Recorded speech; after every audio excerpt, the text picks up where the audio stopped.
welcome to Be My Guest, Expert. It's a series of extended interviews with some of our beloved Cityline faces and a chance to get to know them a little better.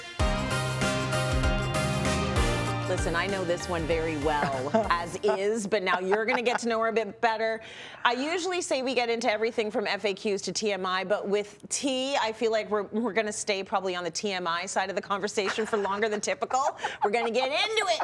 So please subscribe so we can make more of these, and tell us who you want us to chat with next. So I'm joined by beauty expert Tracy Peart. I can call you beauty expert. I can call you body positivity influencer. I can call you fabulous. I can call you ginger ale lover. Yes. Right. I can call you a lot of things.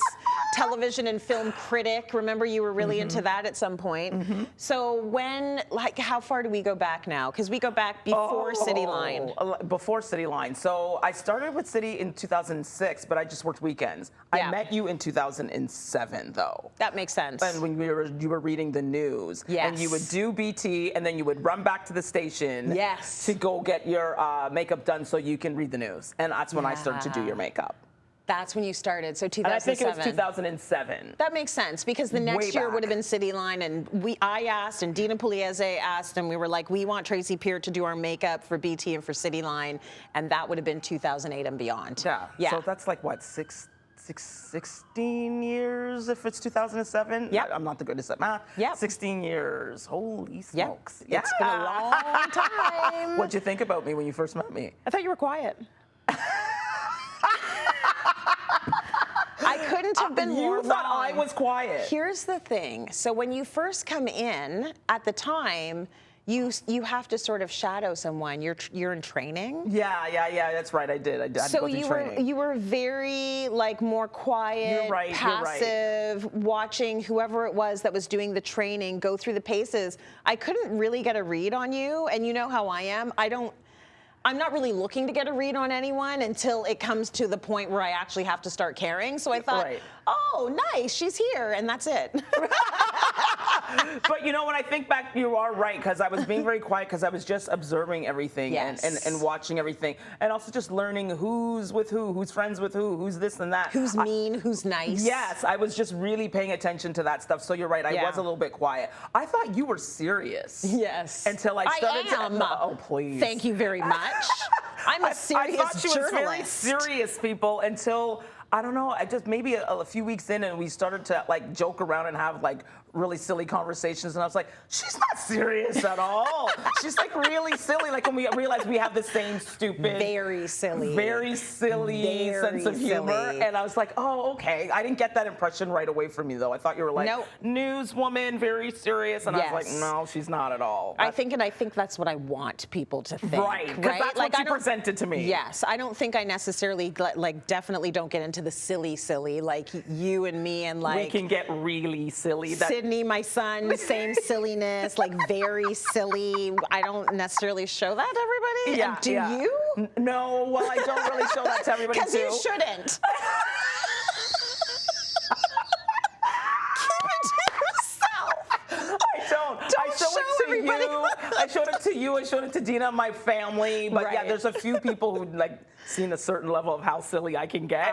You've seen it, and you join me. You hold my hand and go along with me. No problem. Yeah, no problem. So once I saw you had that, I was like, okay. Right. Okay. So through the years, I've seen such an evolution. You've come up with so many different ideas about where your career was going to go. You're an idea machine. You've always got ideas about where you want to go.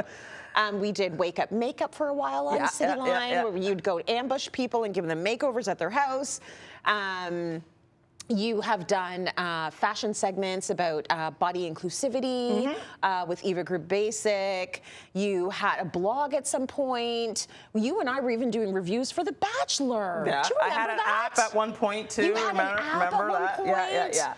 Yeah. So you've done a lot of things with your career.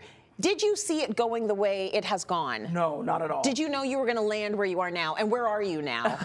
Let's talk about where you I'm are here right with now. you on this and doing this interview in front of the camera. Beautiful outfit. But yeah, no. I did not plan this at all. Okay. My whole idea was to come into City TV and just be like the best makeup artist I can be, and get on. I did want to get on breakfast television, Cityline, and be the makeup artist for that. Okay. That happened. Yeah. Because I was working the weekends for the first year, and I was like here Saturday and Sunday nights watching Cops. Yes, America's Most Wanted. America's Most Wanted. I would sit there, and that's Yep. what I was watching. And so I was like, I want to get in the day and like do like breakfast television and Cityline, but I never, ever, ever saw myself being on camera. You have to remember, I come from a generation, I mean, I'm not that old, but I come from a generation, people who went to school for makeup like me, we didn't go to school to study makeup to be on camera. Yeah. The new generation, they're all on YouTube and Instagram, and like makeup and being on camera go hand in hand now. When I was going to school, you basically, you wore black, you stood in the back, that's what we were, so I was never had the intentions of like, I want to be on camera. Yeah. It was, I spoke with somebody else and they were like, you should do this on camera.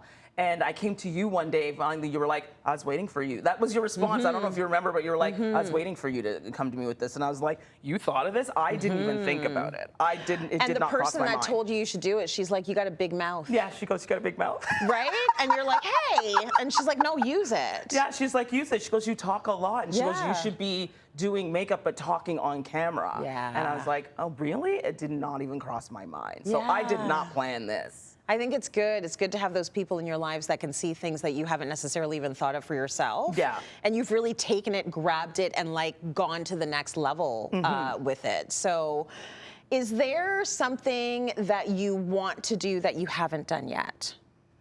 Like what do you want your next evolution to look like? I would love to have a job where I do talk for all day. Like I talk for a living. Yeah. Like honestly, like I was that kid in school. Every single report card, Tracy talks too much. Yeah. Right? Like I just naturally talk a lot. So if I can make a living at just running my mouth, that would be fantastic. Yeah. But another thing I want to do is I originally went to school to be a director of film. I wanted to direct film and television. I thought it was going to be the next Spike Lee. Yeah. That was that was what I wanted to do. And I still look at really amazing movies and I'm like, oh man, I wish I could have done something like that, right? But I just ended up getting into makeup because, I mean, I don't know if you want to know the story, but I got into makeup I do. Tell me. because I got out of school and then I was always a PA, like production assistant, which means a gopher. Yep. On music video sets and stuff, and I would see what the models look like. So the models would walk in. I'm like, who's that? Like, they didn't look like models. They looked like regular, schmegular women. And then they would come out of the makeup and hair trailer. And I was like, what kind of sorcery is going on in that trailer? That what is happening? That I saw what they look like, and they look like that now. And I became so fascinated with what like makeup can do and how it can transform people. So I started every single time I was on a set, I was bothering the makeup artist, knocking on the door, hanging out in there, looking at what they were doing, seeing what they were doing. And finally, one of my friends just said, like, just go study it already. But I felt like I couldn't because I just had studied something else. And you know, when you're like, oh, I'm a failure, like I'm just gonna go study something else. But I became so obsessed with makeup and watching music videos and learning about it. So that's how I ended up making that switch. But what I would love to do one day, and I know I'm going to do, is combine the two. One day I want to direct a film that exposes the beauty industry. But I know I can't do it right now because I'm still in the beauty industry and I would have to literally sever all ties. Yeah. But I want to expose certain things about the beauty industry and colorism in the beauty industry, certain things in the industry, but I can't really exactly get into that right now while I'm in it. But one day I would like to direct a film diving into that. I feel like when you direct that film, because you will, I feel like there will be companies that won't want to work with you anymore, but there will be way more doors open. I really do. You think so? I do. See, I think every door will go I have a good feeling about it. I have a good feeling about it because maybe it's not going to be those traditional routes. Maybe they will be less significant to you because there will be all of these other things that you can explore based on that film. And I feel like all of it coming together will be magic. Yeah, I think that'll be, I do. I think it'll be amazing. I think it'll be really, really I'm nervous good. to do it because I'm like, the landscape has changed over the years. Like, It definitely has. The beauty industry has changed and it's more inclusive, but there's still a lot of work to do. Yeah. I mean, to tell you just how much it changed, when I first started makeup and I was selling makeup in like department stores and stuff, I was working for brands that didn't even have my color.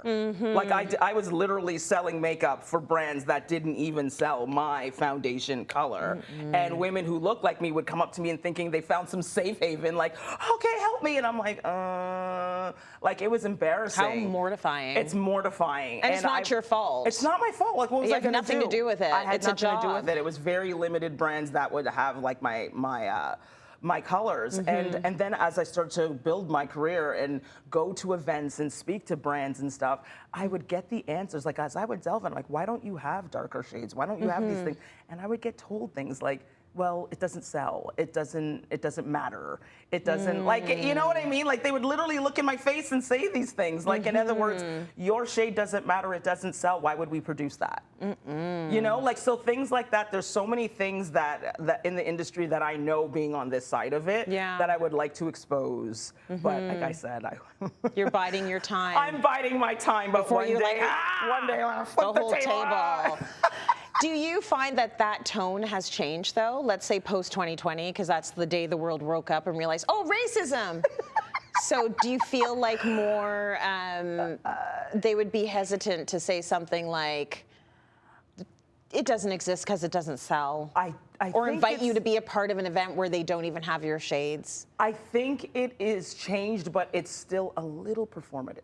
Yeah. Right? Yeah, So 100%. It's changed as in people realize they can't say things like that out loud anymore. But I don't think that a lot of the brands still get it. Yeah. Some of them still just don't get it, and you can see in the way that they function. Yeah. You know, like, or as soon as, 2020 ended and we got to 2022, everything kind of went to regular scheduled programming again, right? You start to see things going back to doing what they were always doing and what they were always pushing, and the narrative and the look and all of those types of things. So it's like, so you guys didn't really learn. You were just performing because at that moment it was what everybody was talking about. But now that it's kind of died down and no one's talking about it anymore, you guys went right back to doing what you were doing. So it's changed, but not enough. How often are the decisions you make about your career and your life based on these parameters that exist? So you have a very good sense of who you are, your complexion, your shade, your size, your hair, what you can offer. And you have a very good idea of how society works because it's never been a mystery. You know, your mama has been telling you from day one. I figured out exactly what I look like and how I get treated differently in kindergarten. Right. These are lessons that I learned very early, that I look different and I'm treated differently. These are not things that I realized as an adult. I knew my whole life I saw these things. Before I get into the question I was going to ask, how did you know that in kindergarten?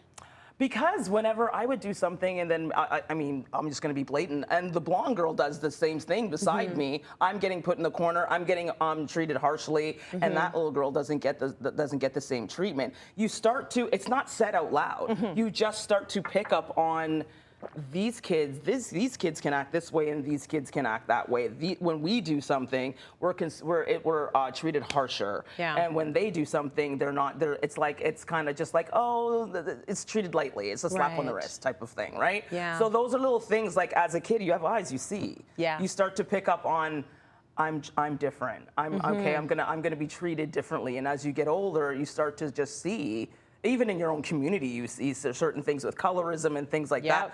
I've always been very aware. You've always said Leo's like that too. I'm like that too. I've always been very aware that I'm treated differently. Now, knowing that, like your big plans to have something, that might expose the beauty industry, but knowing that you can't, how much of the moves you make in life are informed by I can't? And I ask you that because you're very you're very rational, and I feel like both of us have that, like that sort of, okay, everything has to be calculated, and it can't just be a guess. It's got to be an educated guess, and it's got to be based on evidence. But how much does that inform the way you move through the world?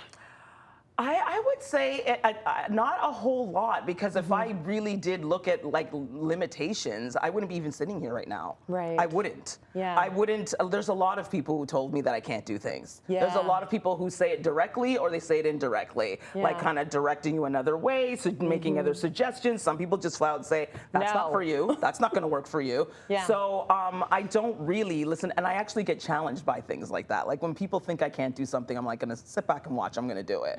So it's almost like, tell me I can't do it, and now I'm going to do it. Yeah. So I don't really let those things restrict me as much as maybe other people do. Think that's why a lot of people say, oh, you're so brave for doing this, or you're so, you do this and I can't do that. I'm like, you can. You just have to not listen to it. You have to just, you can't let other people's opinions of what you are restrict you. Because if I were to listen to what people think, I'd be like, I'm too dark to do this. I'm too fat to do this. I like my voice, my everything about me. There's a lot of things about me that people were like, that you can't do that because of you have this or you have that, or or your voice is masculine. And I realize now, like, my voice is exactly this is the voice that I need to do. My voice is my voice. And it's loud and it projects. And I was told my whole life that it's loud, it's rough, it's masculine, and I hated it my whole life. And now I love it because it projects and I'm heard. Right. But when I was younger, I hated it. There's so many things that people told me to change about myself. Yeah. Or you can't do that because you look that way. Right. And so I don't listen to any of it. I did at some points in my life, but at this point in my life, nah. Is that about age, or is that just about you understanding on a deeper level that it's really got nothing to do with who you are? It's about age, but it's also about you just wake up and you realize, if I sit here and listen to what everybody's saying, I'm never going to get anywhere. Like you're just going to be unhappy. And I also just think I am born with a little bit of that. I don't care. You know what I mean? Like I've always kind of, even as a child, I just didn't listen to, I didn't really follow the crowd. I wasn't that person. So I think I just have a little bit of that innately in me as it is. So I'm not the type of person who's going to shrink and go in a corner because someone's making fun of me. Right. I just was never. You've got that. I was just kind of that person anyway. So I don't even think it's something I can tell people. I did this hard work. That I just think I'm naturally that kid. Like I was the kid who was like, I don't care if they're making fun of me. I'm going to do it anyways. Yeah. Yeah. Is there anything? Since you are public facing, you're on TV, you're public facing on social media. Is there anything that you think people misunderstand about you? I think that comes up again and again, or comes up again and again. Yeah. I think people think that I don't have feelings. Like they think like I can take.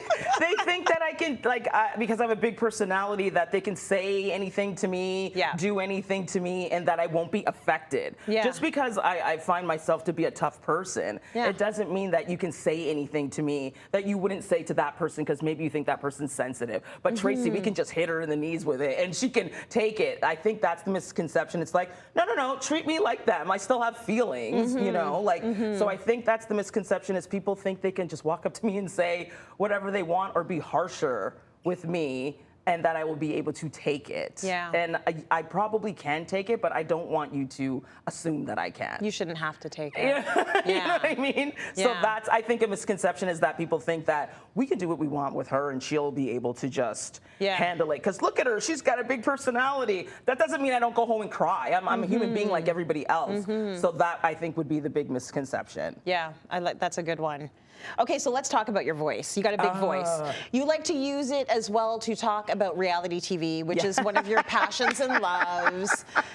So you've been doing like Get Ready With Me's, talking about the Real Housewives franchise and what have you. What is it about reality TV that appeals to you? What do you like? It's just such an escape.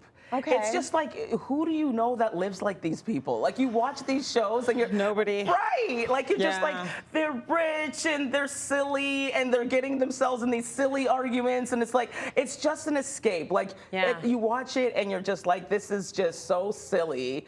And for me, it's entertaining. That's all it is just entertainment. But I do sometimes get really involved. I'm like, I'm at home watching it. I'm like, no, why are they doing that? And why isn't she saying this? And I get involved and I realize, okay, Tracy, calm down. It's just like, It's a reality show, and these people probably are all really friends behind the scenes, and they're just putting on a fake little fight producers. here. But it's like watching a soap. You know it's fake, but you still get all involved. Yeah. Like I've seen soap opera actresses and actors say people will come up to them and divulge like, you know, the baby father, he's really not the father. He's the, and they're looking at them like, you realize this is just a show, right? Like there's a script. There's a script, right? Like, but people get involved and they're watching these daytime soaps. Yeah. You know it's fake, but you're still so pulled in. So it's the same thing with reality. I know it's very heavily produced, especially coming from TV. I know it is. But still, I get so involved sometimes, and I'm just like, I feel like I have something to say. So sometimes I'm watching and I just have so much to say, and I'm like, I'm just gonna do a video and I'm gonna say everything I want to say, and I'm just gonna do the two things I like doing: doing my makeup and getting ready, and I'll just give my opinions and I go start my day. And people like that, don't they? Yeah, they like it. Don't you think those get ready with me's are much harder than they look? Oh, everything on social media is much harder than they look. Like you're stopping it after every sort of layer of makeup you put on. Now we're gonna break it down, yes. Let's break it down, because that's why I don't do the get ready with me's. First of all, I never want anyone to see how I put on makeup. It's so bad. I do everything wrong. Everything we've discussed on the show is wrong. That's my fault. I kept her very ignorant, everybody. Very ignorant. I kept her very ignorant. It was an unequal and unbalanced relationship, and I let it happen. So that we got to the pandemic, and I was like, T, I don't know anything. And you're like, just how I want it. I didn't know how to put on my face. I still don't know. Well, you kept me ignorant. But now this is down to you. Now this is your fault. I know. You know, it is, and I still don't know, and I don't want to. You don't. You really just don't want to, because I know you. If you want to learn something, you will learn it. This is something you just don't want to learn. You're like, let somebody else do it, and I get it. I feel like that about my hair. I just want somebody else to do it. I don't want to do it. What were we talking about? We're talking about how hard a get ready with me video is. Yeah, people don't realize. How much time? They think you do one take. No, you don't. No, you don't. Nope. There's a lot of stopping and starting, and you got to know where you're going to edit, where you're going to put, like, it's a lot of work. People just think that you just whip them up in 2 seconds.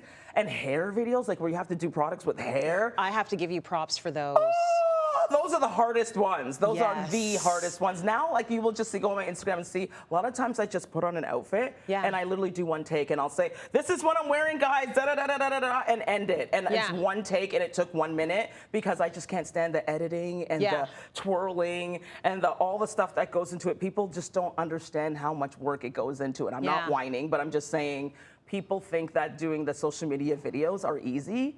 They're not. Not at all. They're not at all. Not at all. It's a lot of work. Unless it's just an opinion, as you said, with no get ready with me, and you're just spewing whatever's on your mind, and you're doing a couple of takes and slapping them together in your reels.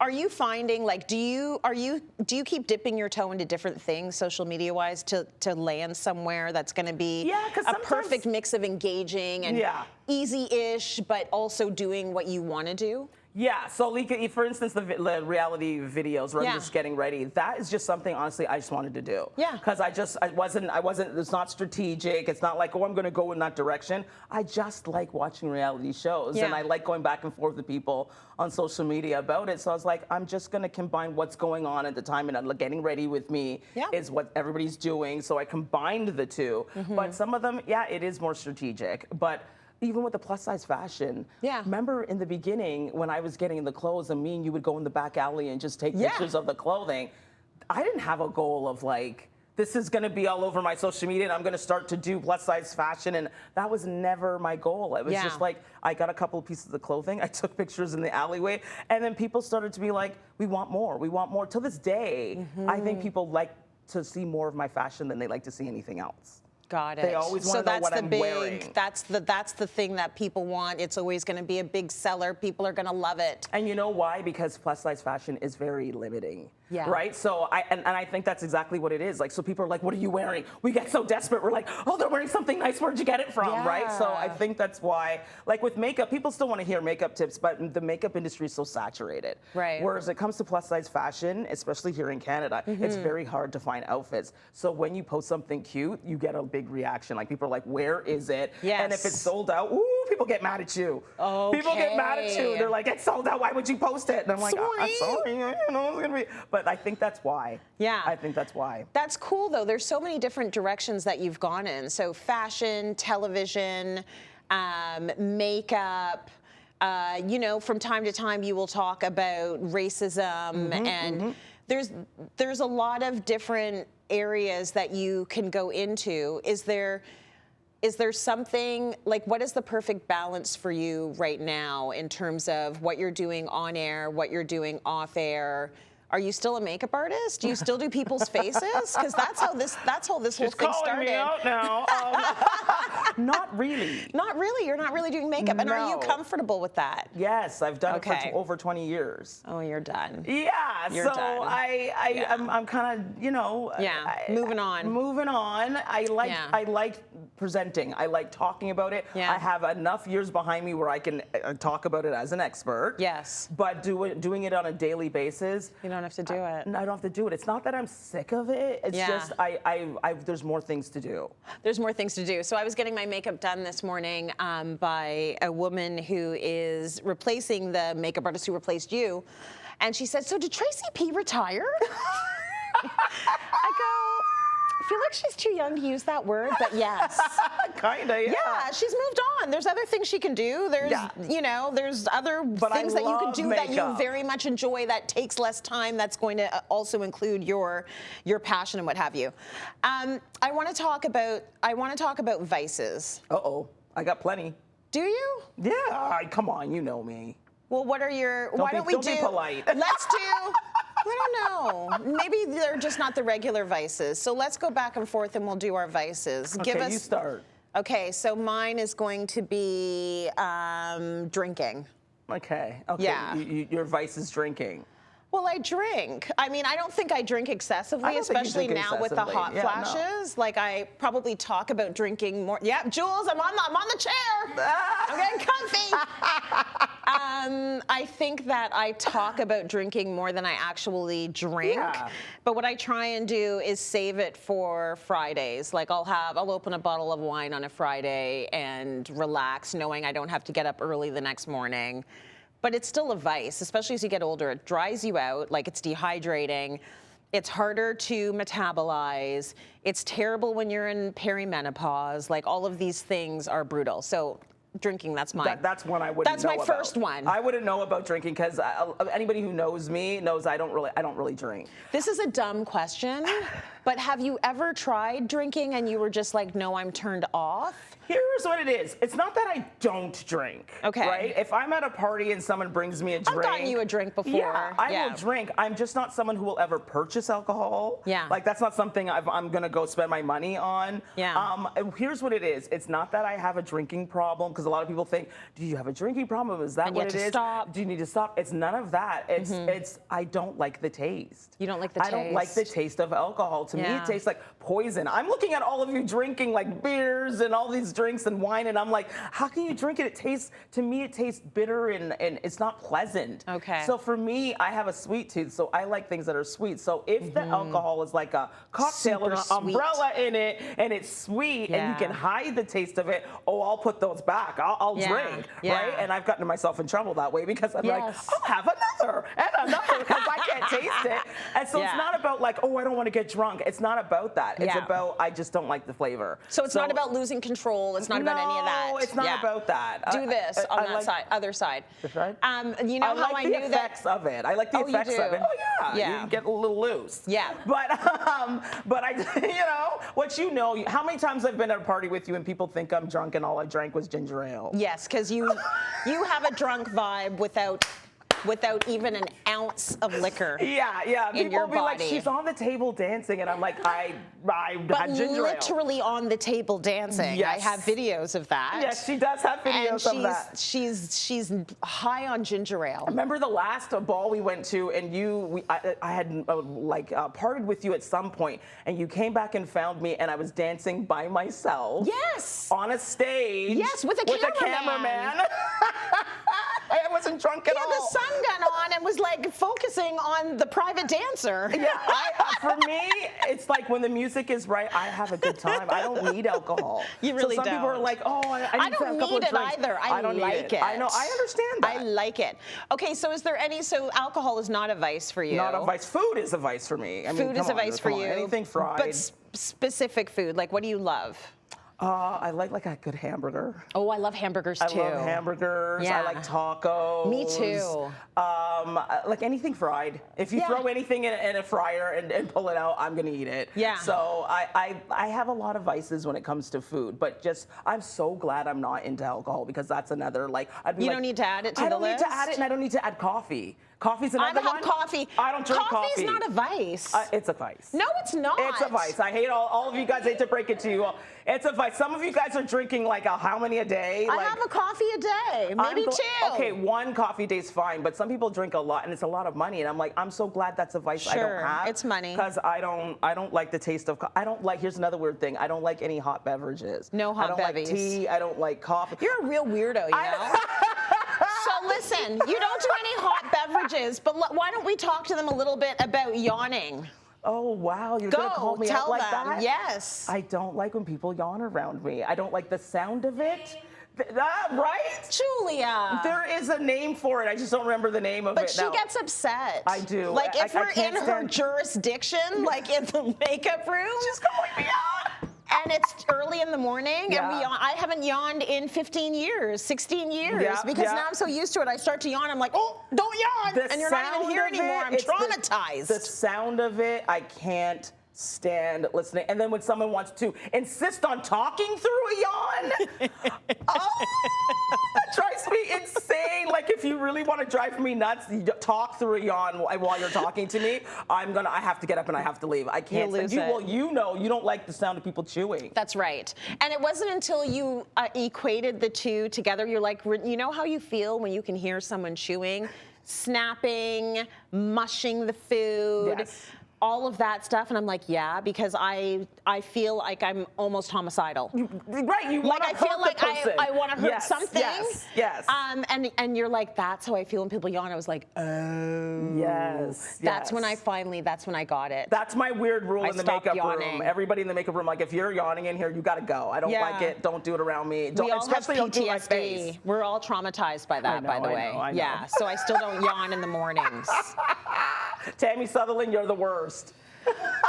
Talk to me. Okay, so we know that we can't yawn around you. Talk to me a little bit about dating advice. Me give dating advice? Yeah. I'm single, so I shouldn't be giving anybody advice. Well, you know me. My advice is from 1996, so I can't give advice. She always says she gives advice. She gives advice about dating, and I'm like, okay, you haven't been dating in a long time because the landscape is so different from 1987 when you were out there. But of course the man should pay, and he should pick you up in his car. Well, I agree with all of that. Right, you know but things have changed to the point where now I sound insane when I say these things. You sound insane because you think that men are doing these things still, and I'm like, and a lot of them are not. I feel like men, there was a time when they liked women. It feels like those days are over. No, a lot of them now it's like almost like, what are you going to do for me?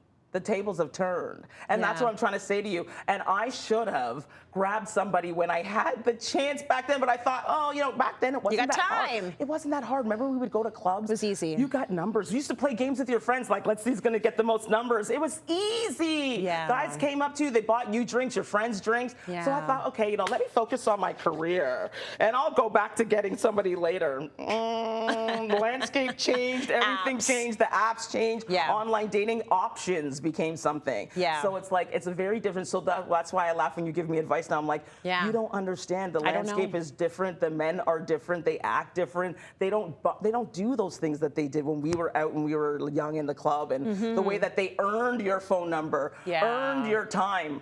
No longer. It's not like that anymore. So what can you tell us about your dating life? Because you do go out on a lot of dates. It's not like you're not dating. Like, I know, but is this then I get periods of time where I'm just like, I'm just done. Like I'm bored. I'm take like, a break. Yeah, take a break because it's just like I'm bored. I do have standards and I will wait for that. Yeah. I might be waiting till I'm 80, but I will wait for that. I'm not the person who's going to compromise just to be with somebody. Yeah. So I'm looking for quality. Has there been any dates that you want to share with us that you've been on lately that have gone well or not well? Nope.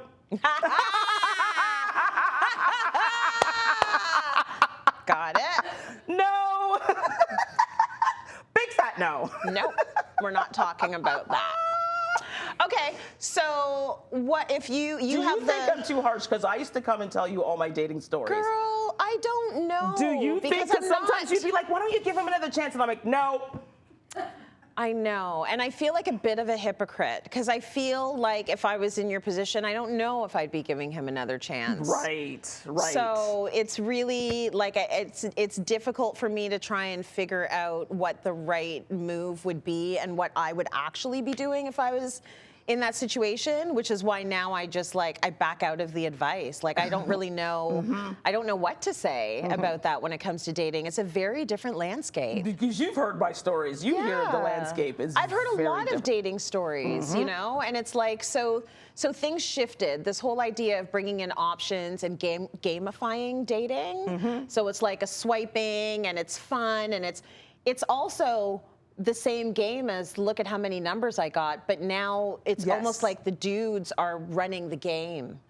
And there seems to be this major ego boost from just having people like you casually. Yeah, and versus women getting are doing invested. it too, because I actually have female friends who are doing it too. Some people are on The these game dating of sites it. just to, it's a game, and they just want to be, it's like a boost for their ego that people are liking them and sending them messages, but they have no intentions of meeting these people or taking them seriously. So that's what comes with online dating too, is like you just don't know how serious people are. But back in the day when you had to get someone's phone number, like they put the time in, they wanted to meet you, they were calling you, They're gonna call you and your mom's gonna pick up the phone.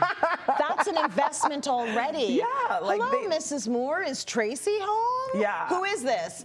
Oh, this is Henry. Yeah. If she's around, I would love to speak with her. Like the amount of sweat and tears just to get to conversation and number walking one. up to you in front of all your friends at a club. Like, remember what they had to do? Like, and all of that is eliminated now. Like, you can just go on an app and you have like 10 messages. But in reverse too, like women, I can go there and see like 10 messages, but are they guys that are of quality, right? Like, that's the thing. So people just have a lot more options. It's a low investment. It's a low investment, and you get treated like that. Yes, yes. Okay. Well, I don't think you'll have to wait till you're 80. So I hope we'll knock not. on wood, and the right dude is out there just waiting to see you in your nice little outfit. Right? I'm cute. Come on, guys. Yeah, very Wake up. cute. Very cute. Okay, so I will let you end this, and you can end this conversation in any way you want. Is there anything you want to put out there other than the husband, go find her now, she's ready? Anything else? The floor is yours. No, I don't really have anything else to say other Really? than... That'd be a first. Nothing to say?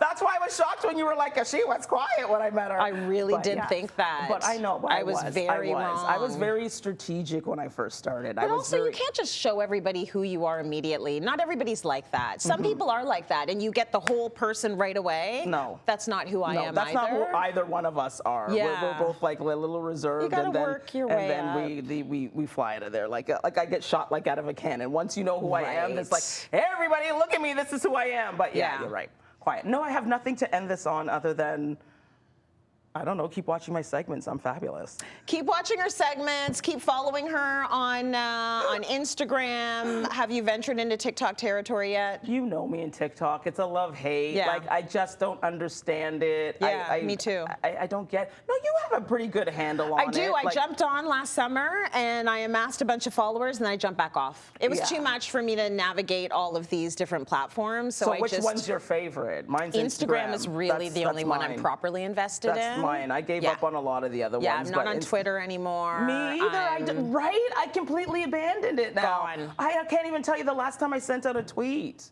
Definitely gone. They took my check mark. They took mine too. Elon Musk took my check mark. I took mine too. Why would I go back and visit that place? Why did you do that? Did you find Twitter vicious? Oh my God, people got mean with me about my weight. Oh. Yes, so I had to stop. So it was in 2020 I gained weight, like who didn't? It was a pandemic. Yeah. And so, yeah, I started getting really mean comments about my weight, and I was just like, I think that I don't need to go somewhere and to go find people calling me fat. So now you're calling me fat and you took my check mark away? You're like, I'm not coming to your house again. There's nothing for me here.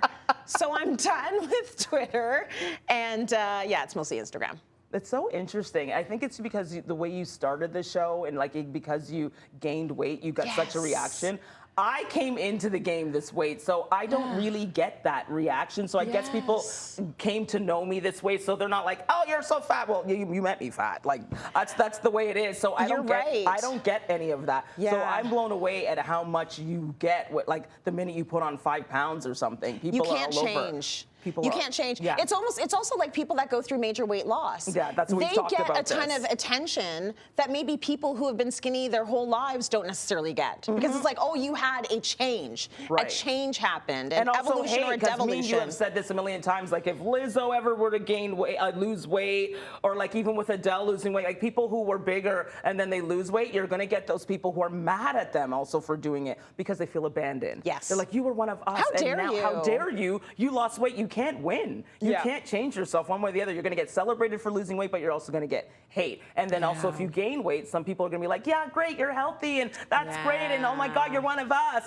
Or you're going to get people like, you're fat, and you look bad. And you blah, gave blah, blah, blah. up. You gave up. Yeah.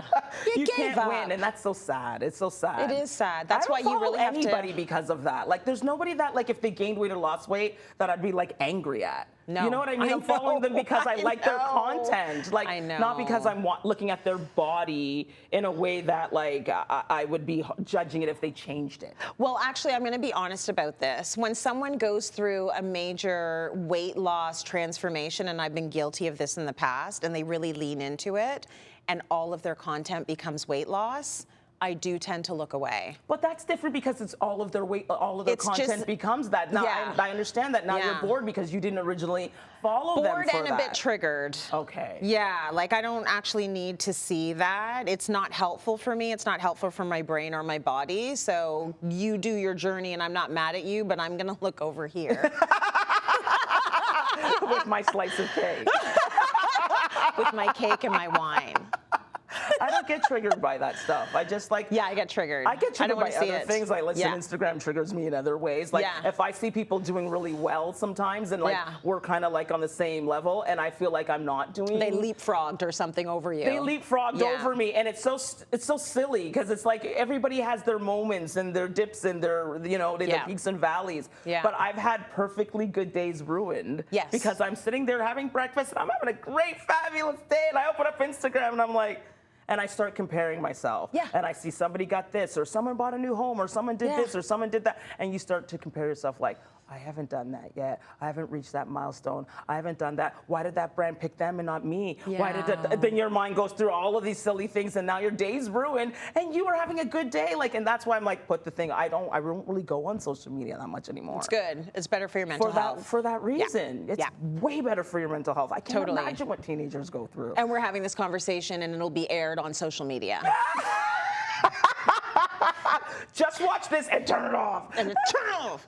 But actually having a good check into what your triggers are, I think, is the most important thing, because I think you can do it. You can dip your toe in, but you got to get off as soon as. I know the feeling I get now.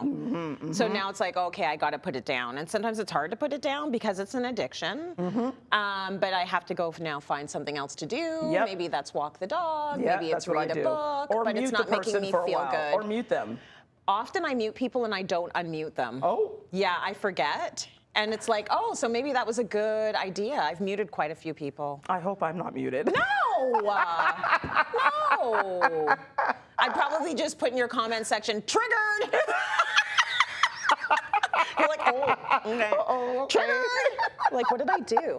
Anyways, thank you so much, Trace, for always keeping it real. And I can't wait to see what you do next, because it's always something new, and it's always well executed, and it's always done authentically. I couldn't get that name. Authentically. Authentically T. And for everyone watching, who do you want to talk to meet you next? We have so many experts here on Cityline, and we'll be chatting with them, getting all up in their business right here on this channel. So let us know who you want to talk to, who you want me to talk to next. I can't speak anymore, and we'll see you next time.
Talking's hard. I want to do that though. Just rub my mouth. That's it. Rub my mouth all day.